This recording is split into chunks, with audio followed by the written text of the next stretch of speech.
Hey everybody, it's Cinnamon Cooney, your Art Sherpa, and today I'm going to be showing you how you can paint this lovely menorah for Hanukkah. It's an abstract painting. It's very beginner friendly. I'm going to break it down step by step. To help me do that is my husband, John. He's going to make sure that you can see every part of how this painting is made by making sure the cameras are pointing at what it is, that you can see the tools, all the techniques. Now, on top of that, in the description below, you can see the materials. We are also going to timestamp this so you can find your place again. That way you don't have to paint at my speed. You can kind of just paint in a relaxed way at your own speed. And, aha! I knew it was coming. I was watching for it. You wait for it. I was like, I like to see the live chat during the show, so I have a phone to the side, but its volume keeps coming on. Now, on this one, I'm not doing a traceable. And you say, but wait, why no traceable? I love the traceable. I actually think for this, because the 9x12 size canvas, because of the simplicity of it, the traceable might actually get in your way to accomplishing the painting. Now, if we find out that I am super wrong, of course I will correct that. But I really strongly think after all my years on here that it's better to follow along how I'm doing it. You'll get a better finished result than trying to transfer traceable on to get the candles, because they're just straight lines with little tapered flames. Now, let's go over the materials that we're using in today's show. Coffee. Most important material in today's show. 9x12 surface. You can do this larger if you needed a horizontal for your home or for your friend and you wanted a big statement piece. This is a piece that will be very easy to size up. And even the process of it, you just would get a bigger T-square. They have them in 24 inches. You would just go get the big metal one and you would still be able to do this painting big. The other weird thing to know about this painting is I'm going to be using an artist knife. Oh, so if you have the Art Sherpa artist knives, it's a great time to get them out.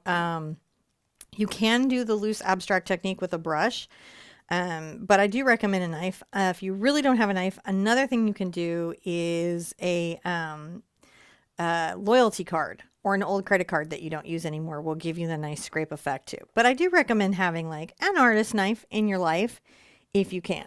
So that's there. Phthalo green, phthalo blue, cad red, yellow, cad yellow medium, yellow ochre, dioxazine purple, ultramarine blue, Mars black, and titanium white are the colors. Shall we throw up step one? Yeah, we can do that. This painting, give it a lot of extra love because I know it's more of, it's not necessarily a painting that got a lot of attendance, but I think it's super important to have in the channel. So if you're here for this and this is a painting that you needed in your life, be sure and give it a thumbs up. I think it's important that as creators, we remember to be there for our whole community and make sure that everybody is seen and represented and have a voice as much as we can. Everything is out of focus. It is. I zoomed out a little bit. It's gonna get back here. I just got. There it goes. I zoomed out a little bit. So if you're painting for this for your own home or for a friend, let us know in the chat, live chat. I see Willow Jim. Hello from Halifax, Canada. And I see Grace Porter and Deborah Evans and Irene and Satricia. So we've got some people in the house and Nikki Martin. I'm going to begin this, actually I use my big brush. I'm going to start this with a number 30 Simply Simmons. Do you have to have this big brush? No, you don't have to have this big brush. This just makes it easy for me. And I'm going to put some purple out on my canvas.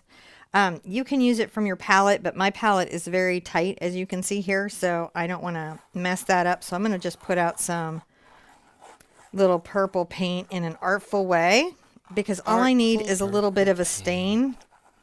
Aren't I being playful? Oh, it's so artful. It's artful purple done. paint. This is the whole painting.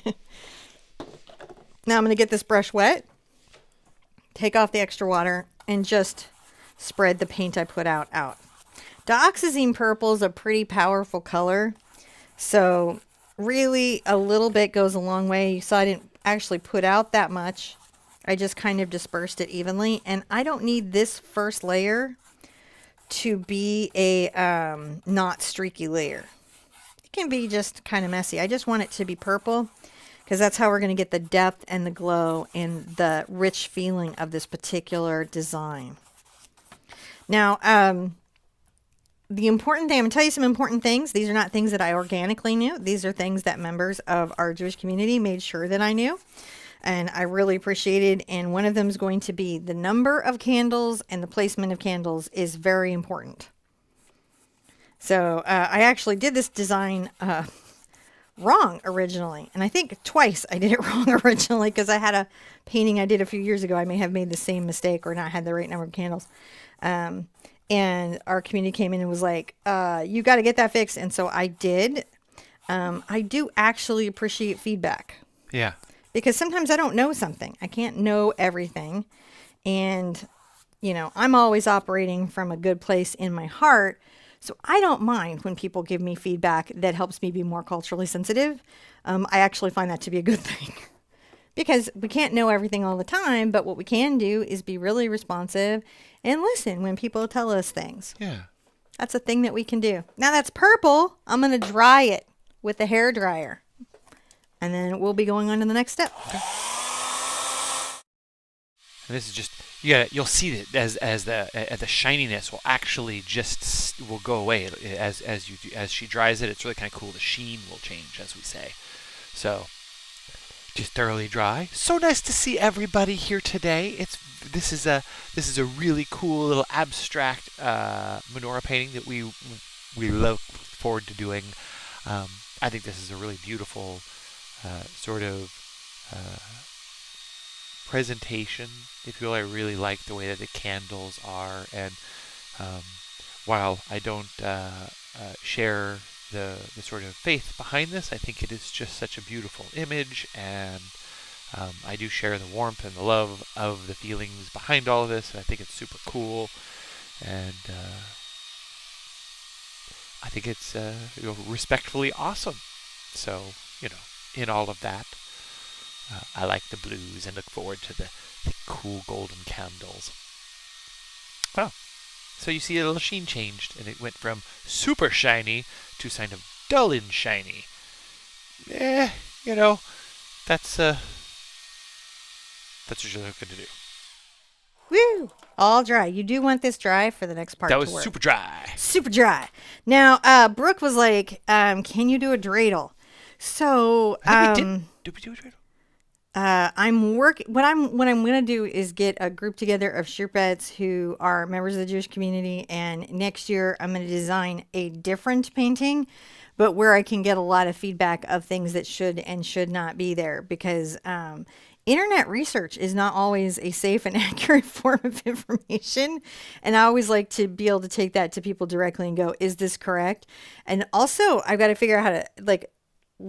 I just need to know more about the dreidel. I just need to know more about everything. I need it's more. So uninformed that I'm just afraid I would just like go in like a bull in a china shop and like break all the china. But I know with help I can get anything done. So I'm thinking of doing that.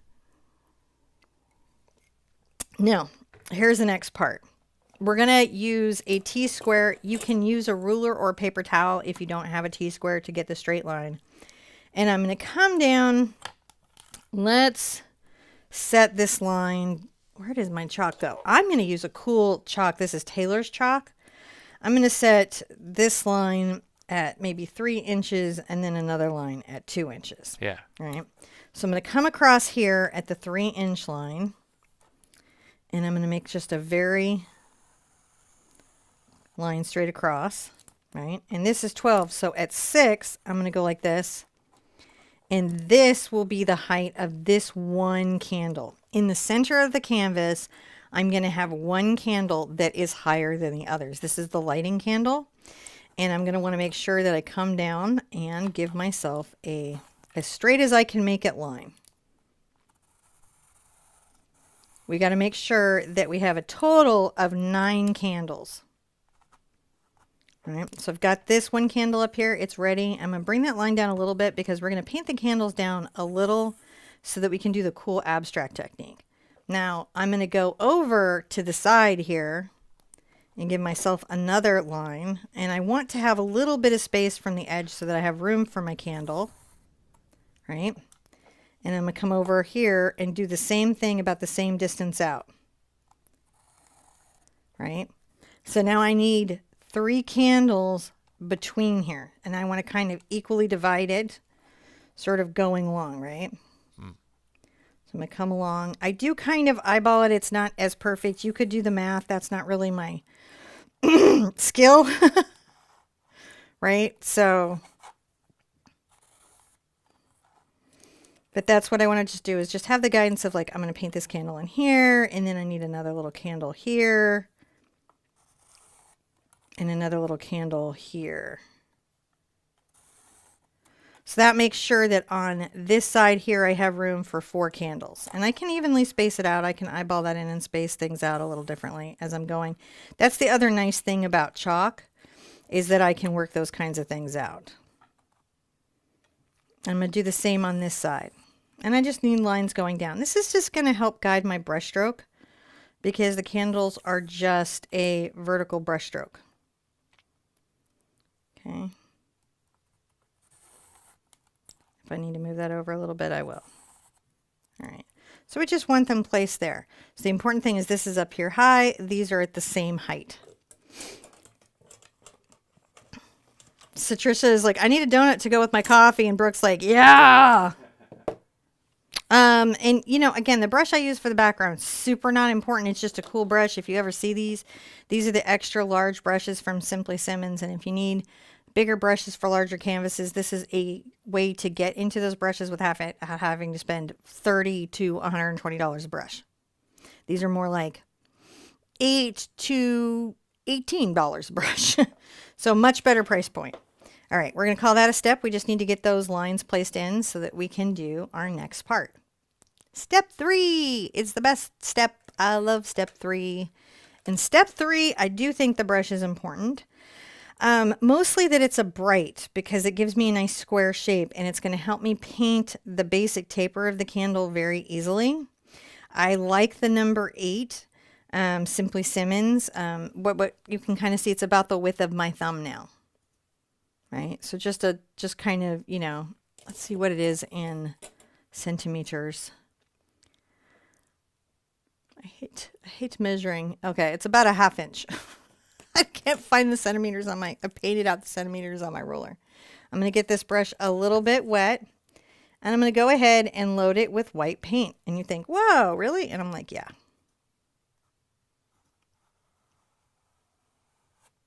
And I'm going to just streak down a little bit of white.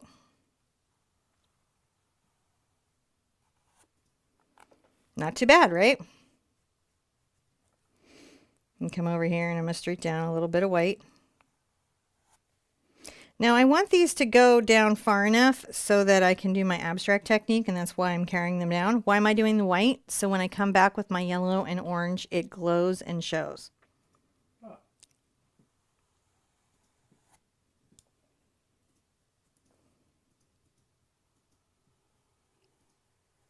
Okay, so that got a little off taper, but it's okay for 2 reasons.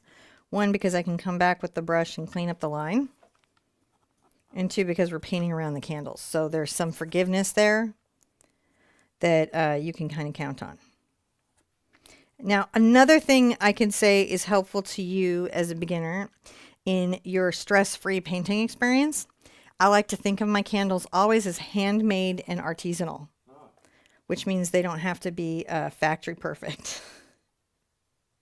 They can be a little bit wobbly. Because the whole point of painting is to give time to yourself, to relax, and to find calm, right?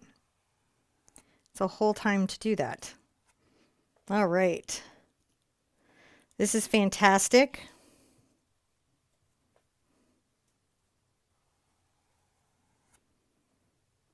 See how this is just make the little lines.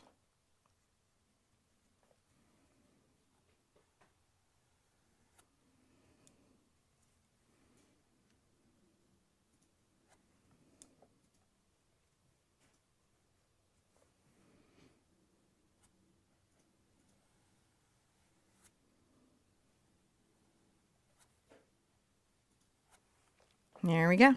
Got placement of candles. Might come down. And remember, you can also clean up around the candles. Now, I'm going to switch my brushes a little bit to a number 4 round. And that's just because I want to do something at the top, and I want to kind of work in a little bit of a flame. I'm going to taper that a bit, make a little triangle at the top of all the candles.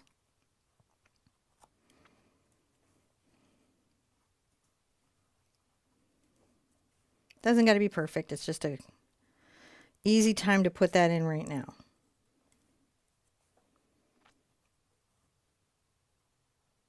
Right, so our tapers have a little bit of a nice top to them, right?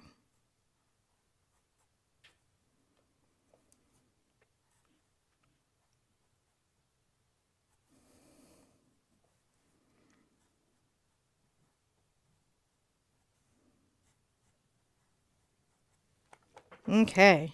Very nice. All right.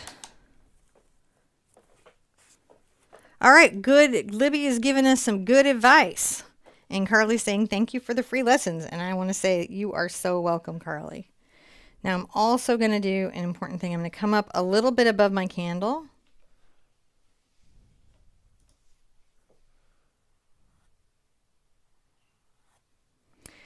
And I'm just going to kind of start out my flame. See, I'm a little bit above. And I press out, kind of out to the left and then out to the right. I'm painting around this, but this white kind of gives me extra bright when I'm trying to get it. It's really going to help you if you're painting inexpensive paints. Yeah. That's why we're doing this one today. Sometimes when I do a one hoot, I make techniques for inexpensive paints just in case your coverage is not as strong as mine. Also, remember, you don't have to paint this as quickly as I do. I'm pretty confident with my candle flames and candles. I'm like, good enough, good enough, good enough, good enough. You may be much more particular and methodical than I am, right? Because you're giving it as a gift. You may want to like really measure out the candle placement. You may be painting at a very different speed. It is okay to pause me. You can pause. It's okay to be more like meticulous. Yeah. Nothing wrong with it. All right, but we're going to call that a step. I am going to dry that before I go on. That seems reasonable. I'll wait for you to dry. Right. And I'm going to sip my coffee and dry. Ah, the coffee break. So these are coming in cool. I like this. The painting in the white really helps the next colors pop, pop, pop. So it and what's interesting also is where the yellow falls off of the white, it creates this sort of beautiful glow effect that so you really don't have to worry about painting inside the lines, so to speak, because this creates this sort of inner highlight that really is sort of beautiful as you go. And you'll see, it's pretty cool. This.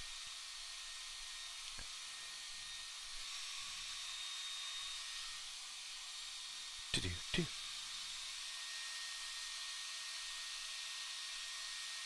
Well, see, I was thinking that this would be a much more brief dry than it was.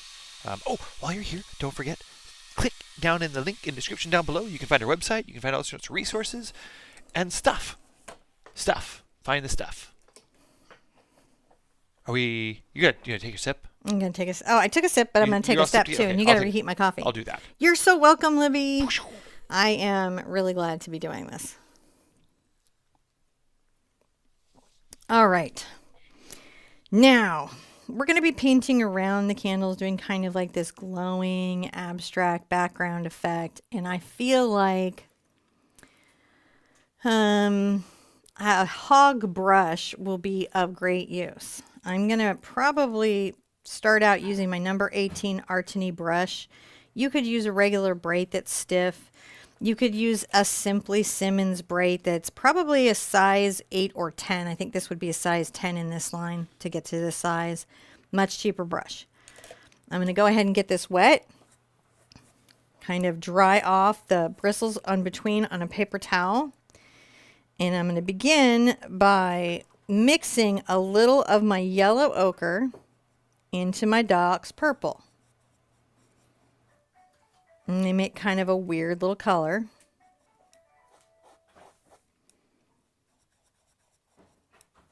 And I'm going to begin painting not too pressy around my candles, but I'm going to be painting the background in around the candles.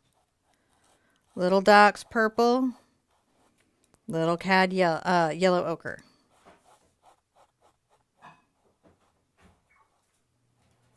I'm just using the edge of the brush to go around, and you can see I'm being very loose with it. because again, it's very abstract, it's expressive, it's emotional.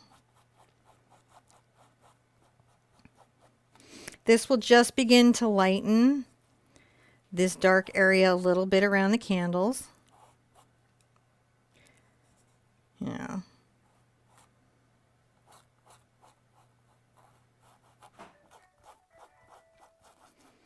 You can see just coming between them. And it's not like a smooth kind of brushstroke. It's just a very rough little brushstroke.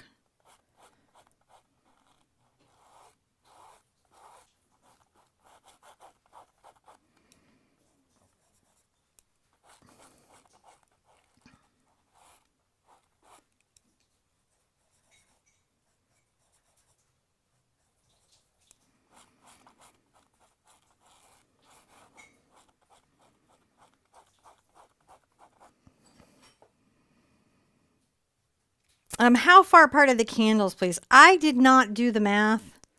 You could probably do math to separate the candles. I just tried to have kind of a nice little space. I think I crowded this one so I might scooch this candle over a little bit and this like kind of move them over and smooch them.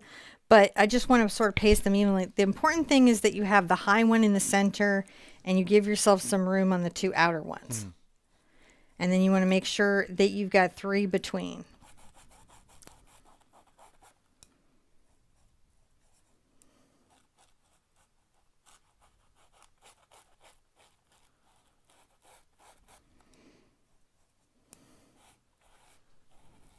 And see, I can even kind of just get a little extra room by coming in on this candle just a bit.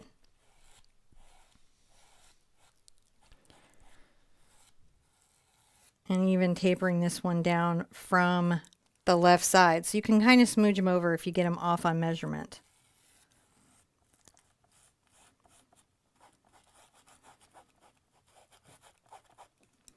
This is a very rough first go. You want to just bring the paint between the candles. And notice that I kind of move my brush around and I sort of change direction in the strokes so that it sort of hides what it is. Oh, I was wanting to know if anybody would know. We have some very mathematical people in our community who probably would lock this down. And I probably could have even asked that question when I was designing the painting. And I did not tap into everybody as a human resource as much as I could have, you know. I should have. I will be doing it from now on where there's a mathematics involved because we do have some very mathematical people. We have coders and engineers and, you know, architects. So we've really got people who could do the math. It's not me.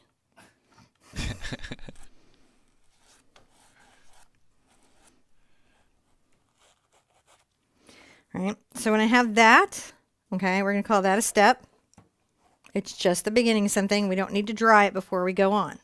I'm rinsing out my brush, you know, rinsing out my brush. And I'm going to do an interesting thing. I'm going to take a little bit of my Doc's purple over towards my Cad red. And I mix them together. Can you see that? Yeah. And I'm going to come around the outside.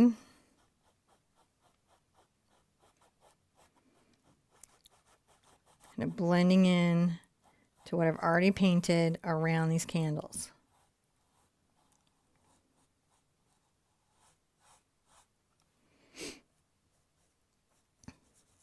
I still want it to be distinctly purple, but there's this warmth that the red adds that I think really helps the piece feel like it's got a deep glow.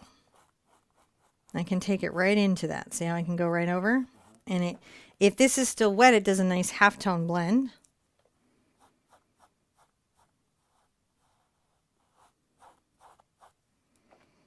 Which I really like.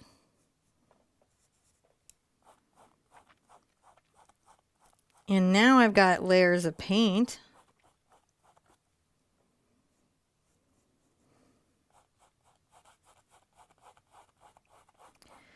That start to make this look very rich and the canvas look very complete and finished. I don't necessarily take it down all the way everywhere. I do, however, want a nice finish at the top.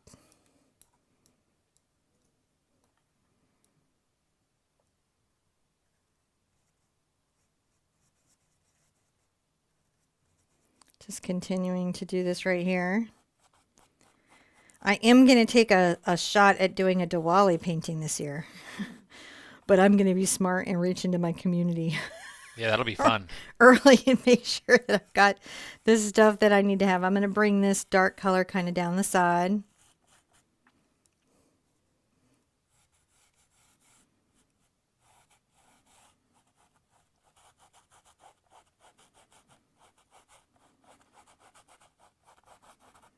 And I'm going to add a little more red into that mix. You can see it kind of goes much more red. And around the candles, I'm going to lightly brush out that slightly redder effect. Do you see that? Sometimes it's hard when the colors are rich and dark. You can see I'm just using the edge of the brush to kind of create a feathering blend, like you would on, say, blush or eyeshadow, I suppose, if you use those. What's a dude blendy thing for someone who doesn't wear makeup? I don't know. It doesn't even have to be gender specific. It's just John doesn't wear makeup. You know, if you like using spray paint, you kind of blend stuff too. Okay, like maybe like how you would blend spray paint. I don't know. I don't know. Do you blend caulk? I don't know what you do with caulk. No. We need a non-makeup blending analogy because that's just too specific to people who wear makeup. And a lot of people don't like makeup. Yeah. So I'm just bringing this red around here, and you can kind of see it just adds a little flamey glow.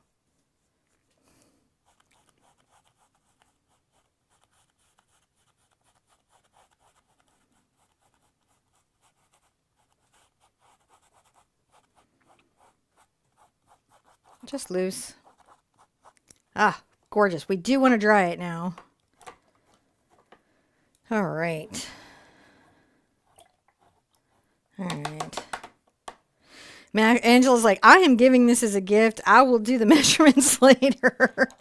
Yeah. And post them when you figure them out, Angela, like as a comment, even in this video. And I'll make sure like maybe there's a pinned comment with it, just because I know my mom and I, as we all know, are not sock folders, but many people are sock folders. John's not a sock folder either. Nope. So we have no sock folders in our family. Maybe Luna will be a sock folder someday. We're hoping.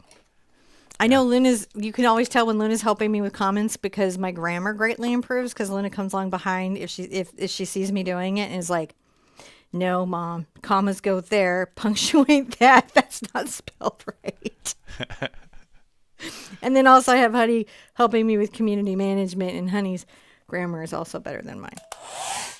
So, yeah, so this is you get that kind of glow in the background, and especially as it starts to dry and it loses the sheen, you'll really see how it sort of blends in there a little nicer. So I think that's pretty fantastic. Don't forget to hit the subscribe and like and bell so that you can be here for all of the fun stuff that we do.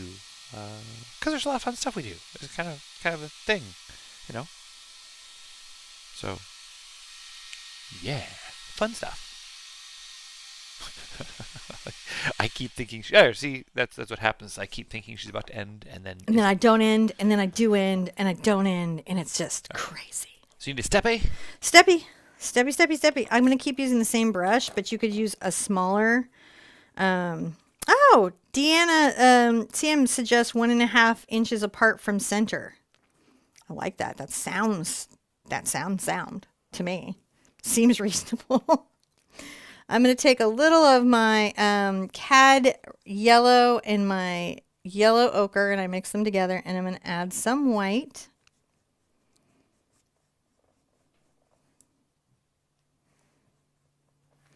And what I'm going to do is I'm going to come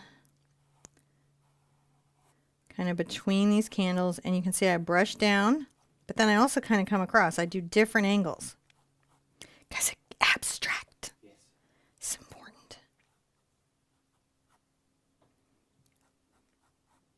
And I might use a soft pressure technique where I can, it's not really a blend, but it's kind of like a dry brush blend, where there's sort of a soft hazing technique. Maybe, more white or More yellow ochre.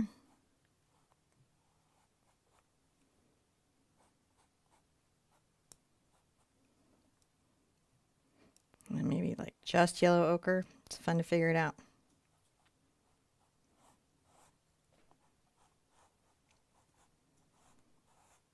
Kind of brushing down so I can use the edge of my brush to get kind of firm lines, and I can come across.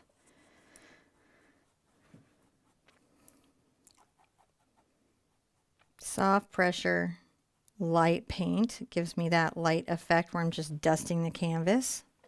All right, that's all that is. It's just not pressing very hard, not having a lot of paint, and letting the canvas kind of pull it off the brush. See how we're getting a nice little glow? It's just fun stuff.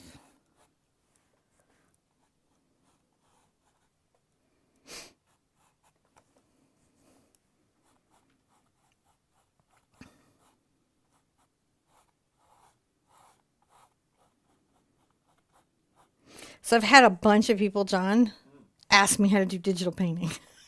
Oh yeah, maybe we do a thing on that. No, I keep saying I'm to Bobby too.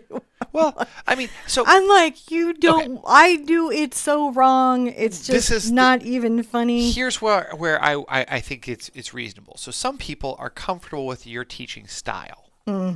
And so while, yes, there are other teachers, and yes, there are other teachers that may even cover the same material, they won't necessarily cover it the same way you do. I might do it for patrons, but I don't know that I'd be comfortable doing it on YouTube main, because I might accidentally get a regular digital painter in by the search who would be like, "What are you doing?" Well, I think that we can.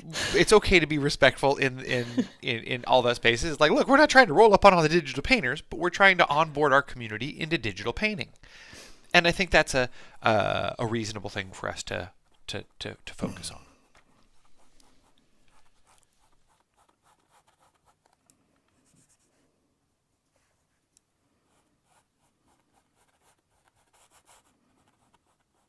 I'm just having to do it more. The licensing website I used to use kept changing its licensing rules. I'm going to just come here lightly. And so I've been having to just do original pieces that are from either our photographs or my designs. Because it's been hard to get the permissions for photographs. Or, licensed work for teaching. We've had some paintings like from good digital painters that we have licensed from. Those are usually listed on the painting itself. Notice I'm just coming back through and putting pops of deeper color.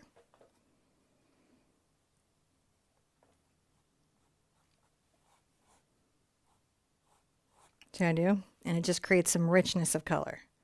Sort of a thicker application, maybe. Not up where I've got blending for sure, but just around in the painting so you can see the depth of the... All right. I think that's maybe a little bit there. All right. That's good. Got that nice glow around it. I'm liking that. I'm going to dry this and we'll go on to the next part. Okay. Okay.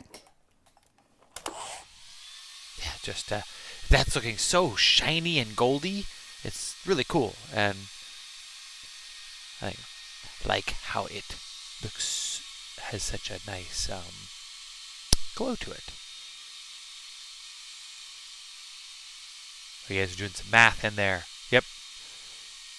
So yeah, you want to divide there's math there that you can do, which you just have to take and divide the space evenly among how many candles you have, and then make sure there's stuff there which we could probably work out for you later. Thoroughly dry. But it changes the canvas. I'm fumbling along in my maths. Oh, in your maths? Yeah. You're trying to do I should have. I can't while I'm talking, but if I just sat here real quick, I could probably do the math for work it out. Yeah, that's why you do the math homework with the kids. Kids are like, it would be really nice. My teacher says it'd be really nice if you help me with my homework. And I'm like, when does your teacher think I last went to school? When I went to school, Pluto was a planet. Like, what are they thinking? Really? We have new information now. Major archaeological things have been discovered. New species, all kinds of things. There was a hole in the ozone. It was a minute ago. Like lit? Maybe I could help Yeah. you with some lit. Because that's been here a minute. And then they changed all the math, and I was barely doing the math when we did it the one way. Right. Okay, I'm going to take that number 8 that I originally painted the candles in with, and I'm going to take out a little of my yellow and a smidge of my red and make kind of a yellow-orange. Notice I'm just kind of getting a little corner of my little droplets. It's so little. I'm just trying to make a very light yellow-orange.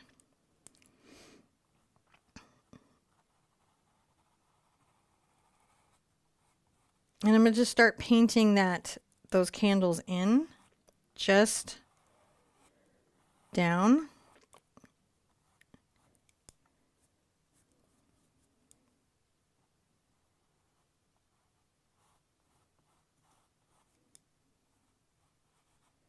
Just painting them in. Right? And then as I go down, I might get more red into that orange. And look, I can come up and blend wet into wet.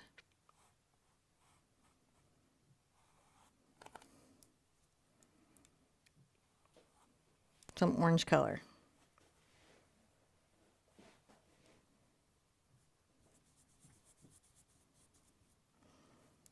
I'll just come from the end and kind of hit it all. I'll start my yellows first and then come back and add some oranges. Just for process ease. I'm not doing the little taper part because the taper part's a white and yellow, and I'm going to use a smaller brush to accomplish that.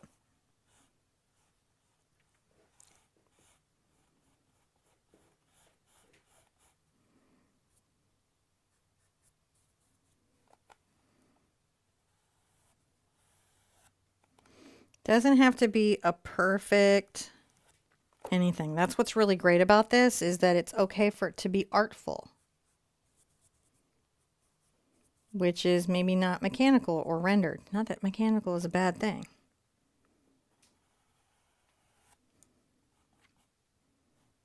This is just how we do it.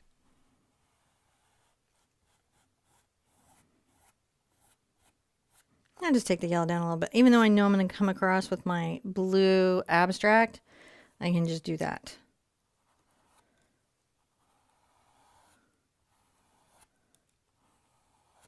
Edge of the brush to get a clean line, and flat of the brush to paint the middle.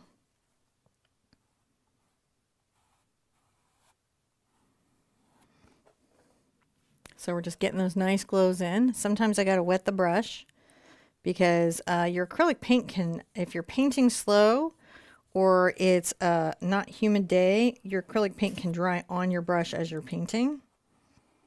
And so you definitely want to rinse out every once in a while.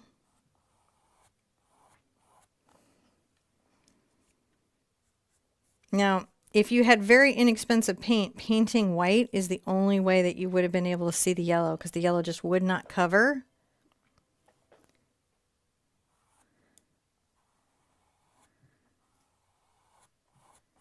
Like, it shows me it's on airplane mode, and Scam Likely got through. Scam Likely can call the airplane now.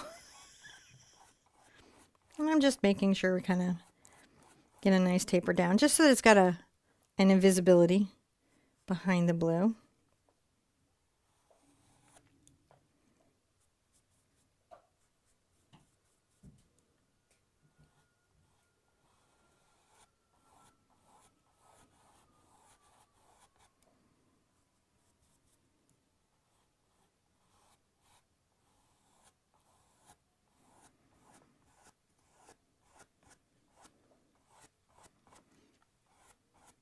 Just making sure. Plus, it's fun.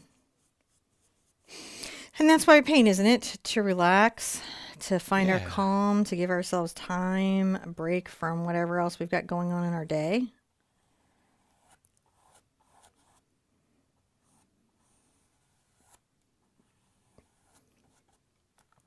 Now that I have that yellow in, I can come back with a little more orange See how I mix the red in there to get an orange? Yeah.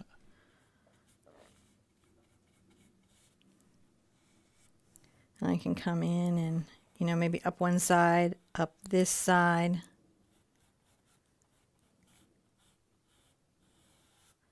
Adding that orange layer in.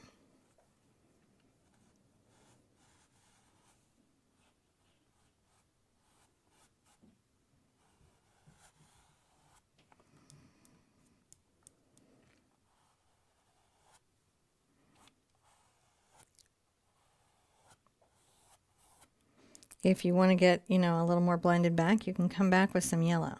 See what I'm doing? Yeah. So I can blend back some yellow in that.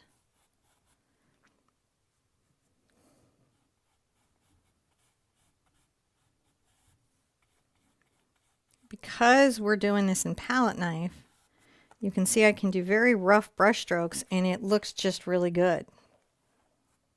Yeah, it really does. And come there with some bright yellow, just right over the top.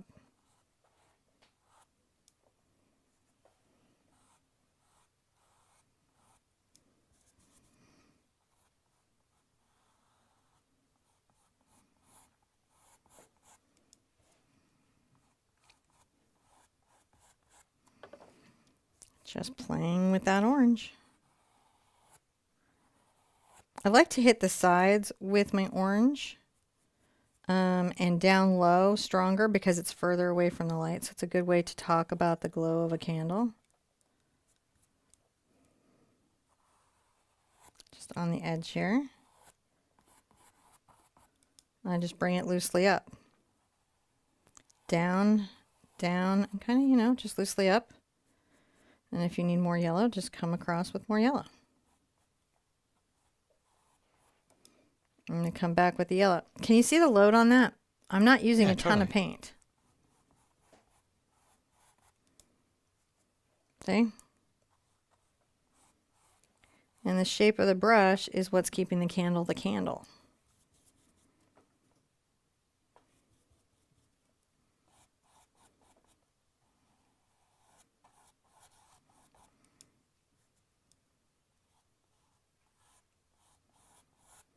All right, let's dry that and call that a step. Okay.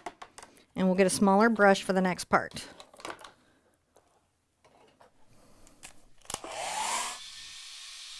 Dry that and go on to the next step. This is just getting, this is what I mean. Like, I really like how the gold is going to contrast against those blues. This is really just coming together nicely. So I look forward to the next part where she gets to start putting in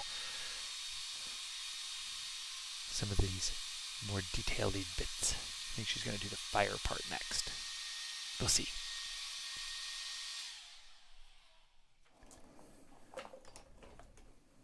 I think I'm going to use an angle brush. You could use a small filbert. You could use a small round. You just want a brush that gives you some control on it. But I think for what I'm doing next, I'm going to enjoy this angle brush. So I'm going to give that a try first and see how I enjoy that. I'm going to take out a little bit of my yellow over to my white. Kind of mix some yellow white. Come here kind of on the toe of my angle. Kind of talk about the tops of these.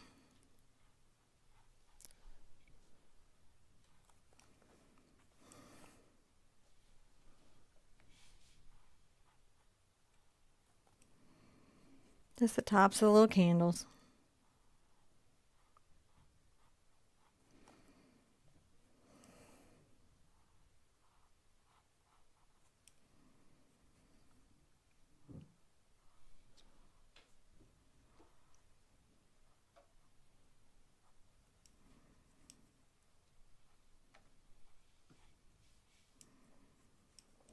With that little yellow and white.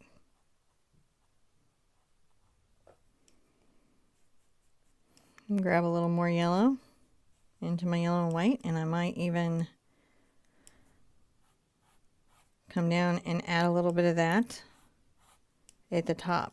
See that? It's not quite as bright, but it's a little yellow and white at the top, and that can help with that glow. I might stroke down and then come across. You don't want it as light as the top of the candles, but again, still having a little bit of that extra lightning can be nice.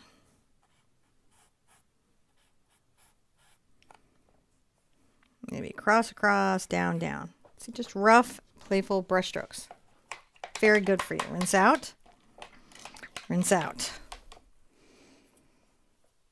Now I'm also going to come here and I'm going to take, oh gosh, just a smidge of my yellow and red, making that kind of yellow orange again.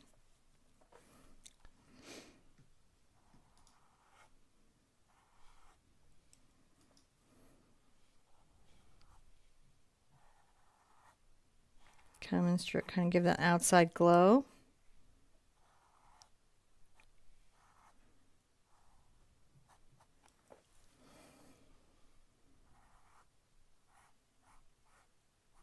You could do your round again if you wanted. That would be okay.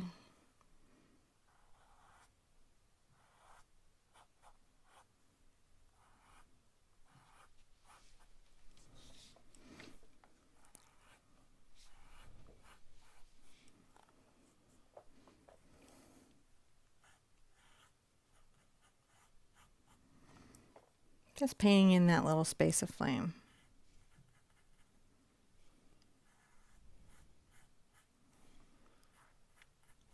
I might even come back and add a little kind of connective glow. I'll be putting the wick in the middle of it.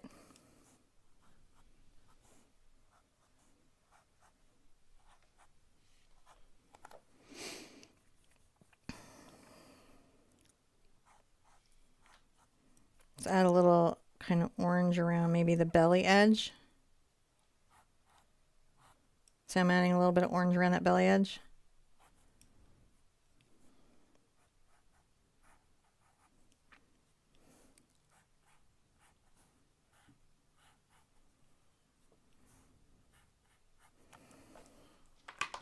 Starting to get it in. So fire, as it's closer to its fuel source, becomes brighter, right? White and blue, and then it goes into the yellows, and then it goes into the oranges, and then it goes into the red of embers. So that's sort of an interesting thing that you can always sort of play with. I'm going to go ahead and grab a little bit of yellow and white again. And make sure that the tops of these, and this works because they're dry, so I'm just putting an extra highlight.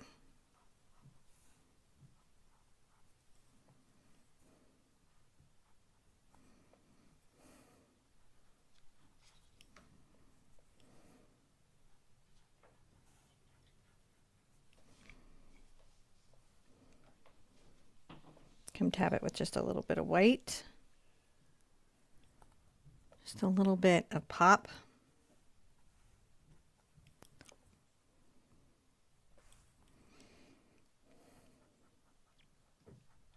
Now I'm going to come in here and paint the center of the candles with this yellow white.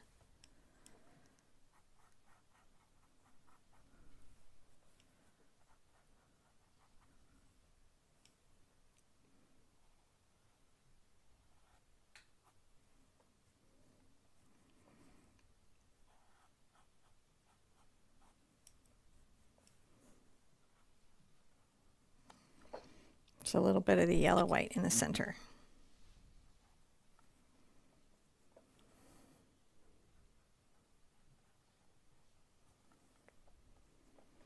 Isn't that fun how those start to really glow? Yeah.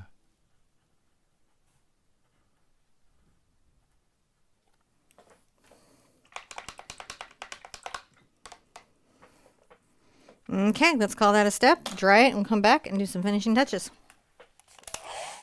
This is coming together really quick. I can't wait for this next part. The blues is what I'm looking for. Boop, boop. Come over here, get the other camera ready for the next part. So we're going to zoom out a little bit on it. And probably be getting some of those more of the brushstroke stuff in next. There we go. And yeah. So I think, maybe. There we go. Yay! And the ninth step. Yes. This is kind of a low-key show. It's a low-key show. It's It's a chill show. We need a chill time. Just chiller. The way the world is right now, we need a chill day, don't we? We're going to call this a chill day. Everybody needs a chill day. All right. I'm going to load up a little black on a number 1 liner.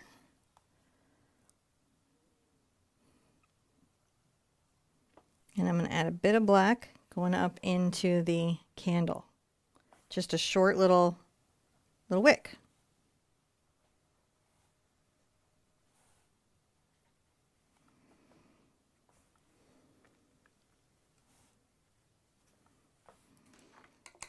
Not anything too serious, not anything too great.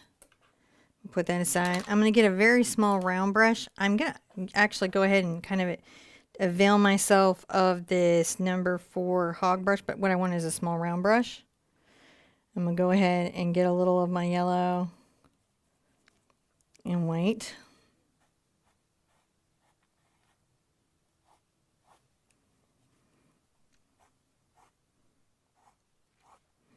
Kind of dry brush around here. Just make sure that it's got a bit of a softy glow, because I felt like the angle gave me too much of an edge.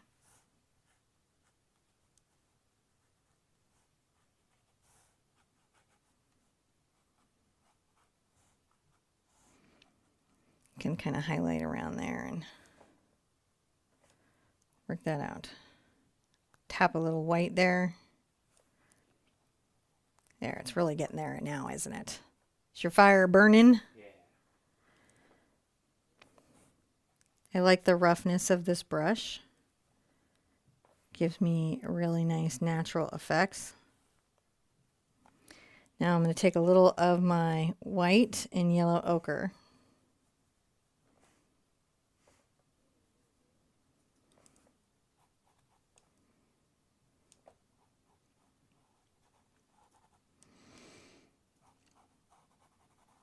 Just make sure that I give myself some brighter ochres.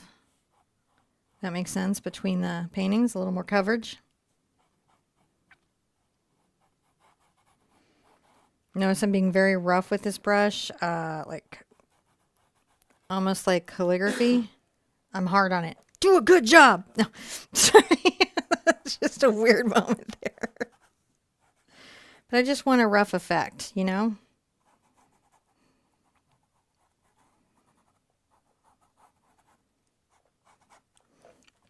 Okay, I think we're pretty good there. I actually rather like that. I'm not unhappy with that. If you are not unhappy with that, we're going to call that a step, dry everything, and we'll come back and we'll start doing the fun bottom. Yeah, that's the part that I was looking forward to, is that last. You know, all of these glows are looking really cool. I do like the glows.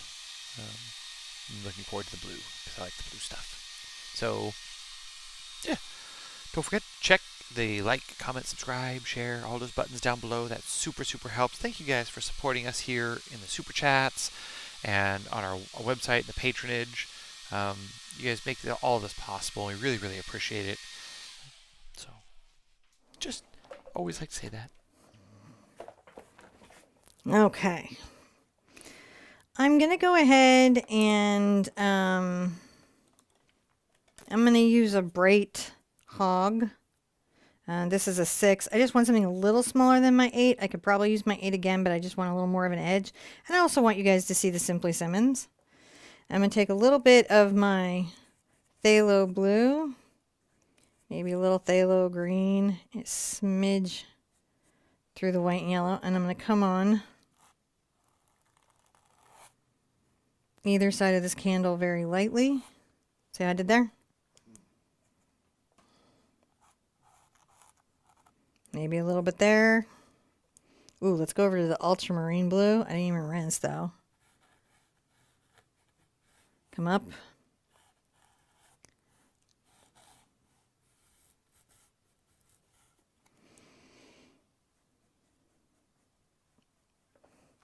Now initially, I'm going to just randomly make little scratching marks.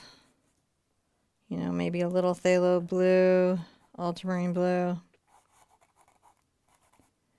See how we're doing? Yeah, totally. Kind of coming across here in an even way, but I need, this is more like, if you'll notice, like some of it looks more like chalk. And I'm just trying to duplicate that.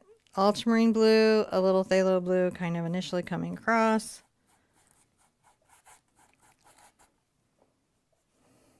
This is before we get any of the palette knife involved. I'm going to get back into my turquoise and grab a little of my white. Don't mind if it comes through my yellow there.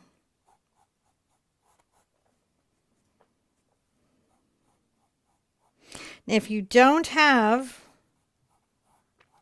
any palette knives, this is a way to sort of accomplish some of this.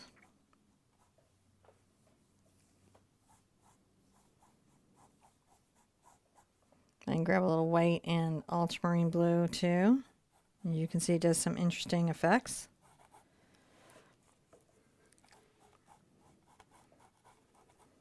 The blues are very important, not to be underestimated.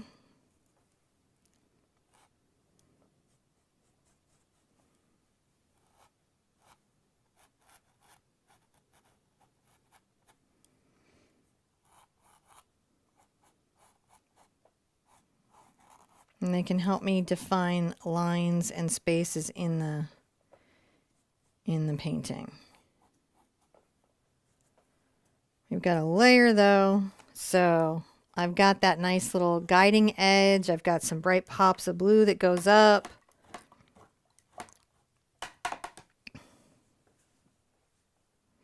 Renette says, where can I see how you paint this picture from the beginning? So you can, the minute the live is over, just replay the video. It will stay up and you can watch it anytime. A little bit, like 14 days after we do this, but everyone's trying to get them done as soon as possible. But after we do this, we release a mini book, which is written instructions on how to do this. That could be very, very helpful. Did you do a step, John? I need a step. New one. I'm going to be doing some artist knives. This is an artist knife, and we're going to even talk a little bit about some important things. We're going to talk how to load an artist knife. So I'm going to come here, and you can see I scrape out from the tube of paint into this tube of paint, and I have it loaded on the right edge, which means I'm going to scrape left or down. You scrape sort of the opposite edge of it, but that doesn't mean you can't push back. See how I just pushed back? This does use a little more paint than a brush, but it gives an impasto effect, which is the thick painting effect that everybody kind of likes. And I'm doing the dark color at the bottom first. It's a mix of ultramarine blue and dioxazine purple. And you can see I can use the knife to move it up and come across. My angles, see the bead there? Let me get things sort of on the canvas. If I go more into just the blue, you can see that just pops there. And if I don't engage on the edge of the knife, I can let it come over the top and skip, and it will just leave a little bit of wet paint on the wet paint.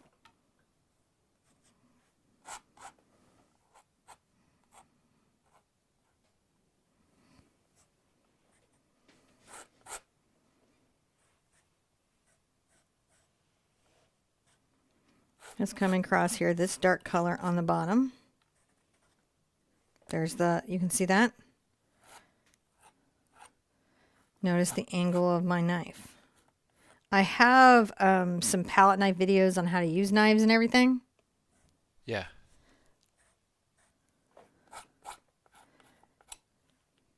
What is the hardest part, I think, for beginners, I'm going to load on my left side, come from the bottom up, is that they're not confident in what's happening in their brush stroke.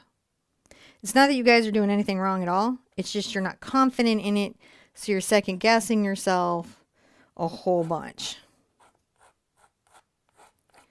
And we're going to do a fun thing. Even though this won't be totally dry, we're going to use a trick where we use the hairdryer so we can really layer color over as we go. Now Yeah. you'll notice I came across the bottom with this very dark, expressive mix of dioxazine purple and ultramarine blue. I'm going to rinse out my knife and I'm going to wipe it off clean with my towel.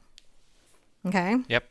Now, I'm going to dry this. We're going to come back on another step and do the next fun finishing layer. That's pretty cool. That was unexpected. I was not expecting her to pull out the knife and do that. So I agree, Matthew. This is fantastic. I really like this. This is really, really nice. I like how the blue. Wow! Look at that! Just shine. Just go. Whack. That's what you really want to do. Make sure. Now, the important part about thick paint, it can create a thin layer that dries, and it's called skinning, and then will, as you go to paint over it, it will pull it away. So you want to make sure you thoroughly dry if that's what you need to do. Okay. You can still see some of the wet areas there. Yeah, and you still have to be delicate, but sometimes for you as a beginner, having it be a little bit surface dry and then me letting you know, hey, you've got to have a delicate touch here, helps you guys not take down the peaks you've already built. If you're doing Liquitex Basics specifically, and Artist Loft level 1, the economic one, they are very self-leveling, so it can be hard to hold the peaks. I think the abstract acrylic paint is the best student paint because it doesn't do shrinkage. I did a whole bunch of videos on it where I let you guys see me paint it out thick and then see it weeks later and it was the same. Yeah. So I think it's important just to know that even if it's heavy body paint, sometimes they have a shrink. Mm-hmm. So if you already have all the Liquitex Basics, but you really need an impasto, go get their heavy gel and add it into your paint to stop the shrinking. That would probably be your cheapest alternative instead of having to go buy all new paint. Okay, so now we're going to get into some of our fun colors. And first thing I'm going to do is I'm going to take a little of my white into my ultramarine blue. And I'm doing that because I just want to see it a little bit better. I'm not going to have it be streaky. You step now, do we do this? Yes, step. Okay. After the drying is a step. Okay. So I've added a little bit of white to it, and I'm going to come across here, and I let the knife kind of skip. You can see the load. I'm going to let it skip, and it's going to leave some beads or some bits of paint. I can come down on the toe.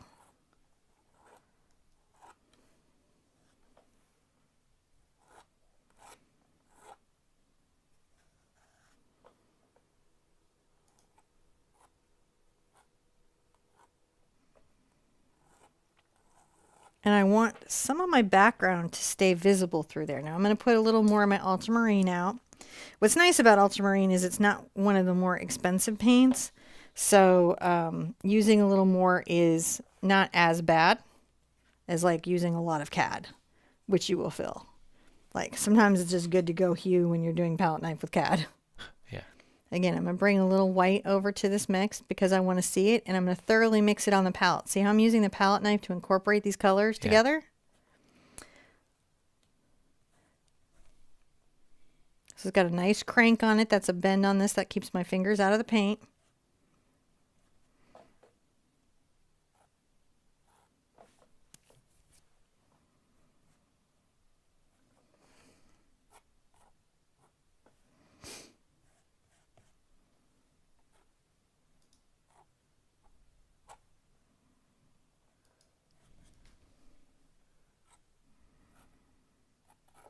Kind of skipping over the top. This is just about keeping my pressure light.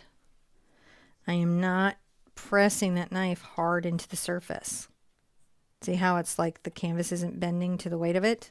Yeah. That's one of the indicators that I'm not pressing very hard.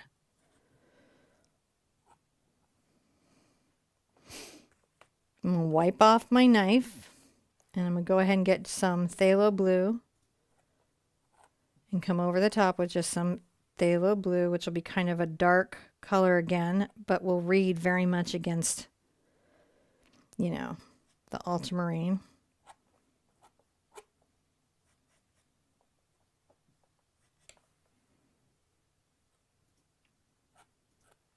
And does some fun stuff when it picks up any of the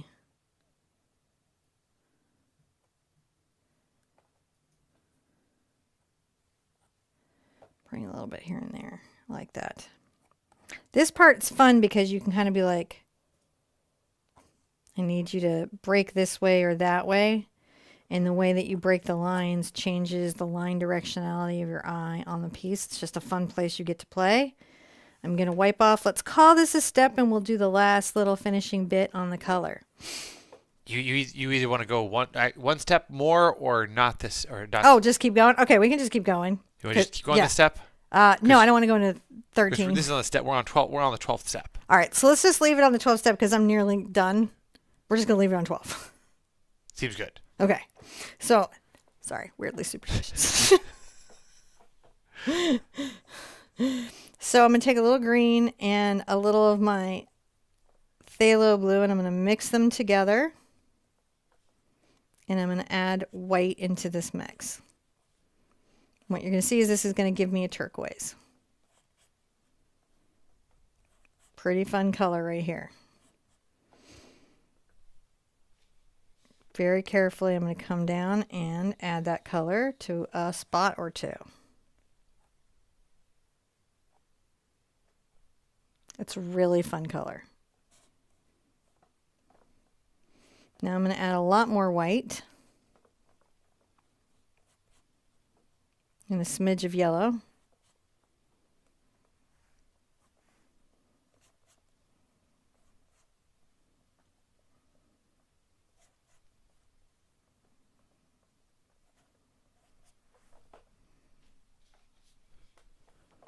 And I just touch this, letting the paint stick to the top. Isn't that fun? Yeah.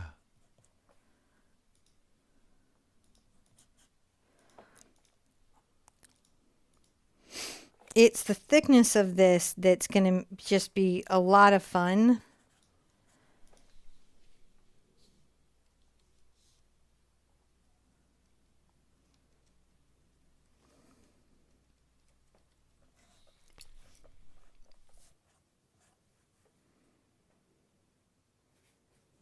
Put a little bit there, and I can even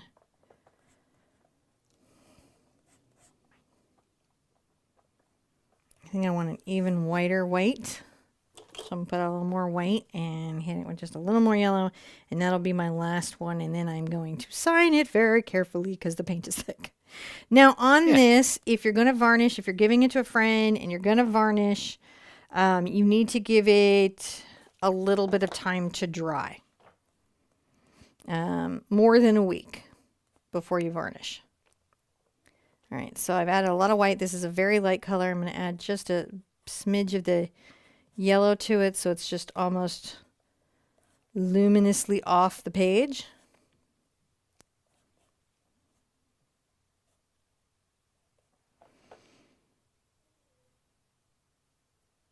See? It's just a bright pop.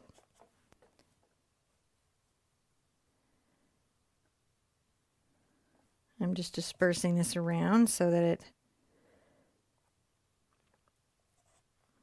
I like to have it have personality. You can see I changed the directionality of my, there we go. I think if I mess with it anymore, it'll be too much. Yeah. I think I've gotten there. I think that's where I want to go. So I like to keep the warmer colors centered, you know, towards the center. Mm-hmm. And that's just because, you know, saying that that's the concentration of warmth, right? In the candles. If you go like that green, you have them focus sort of there. Touch, touch. Excellent. That turned out really nice. So very abstract menorah would make a gorgeous large painting, I feel, you know, and you can kind of see, I don't know if John can kind of show you with the side camera, the thickness of the paint. Oh yeah, we could see it there just when you were, you didn't have to tilt it up that much. I didn't have to tilt it up. No, we can see it right there really well. Okay, yeah. So you've got some nice thickness, and on a good paint, even as it dries, it will remain that thick. Yeah, you won't lose the thickness. I'm going to go ahead and get a little of my blue. I might get a little more white into it just so I can see it. Because, you know. Signature. And I'm going to sign over here where I have just enough smoothness to get away with it. Just enough. Sometimes on a really thick impasto painting, you're kind of like committed to signing to the back. Okay. I love this, guys. I think this came out really well. Next year, I am going to try to do something besides a menorah. Something else. And I've got coming up, I've got Diwali and some other things that I'm trying to get in. I hope that you guys have a happy and safe Hanukkah. And that you're just surrounded with light, love, joy, family, and friends, and health. And of course, I hope that for everybody. But I just want to wish my everyone a happy Hanukkah who's celebrating Hanukkah. Be good to yourselves. Seriously, be good to yourselves. And oh my gosh, be good to each other. Just be kind out there. And I want to see you at an easel really soon. Bye-bye.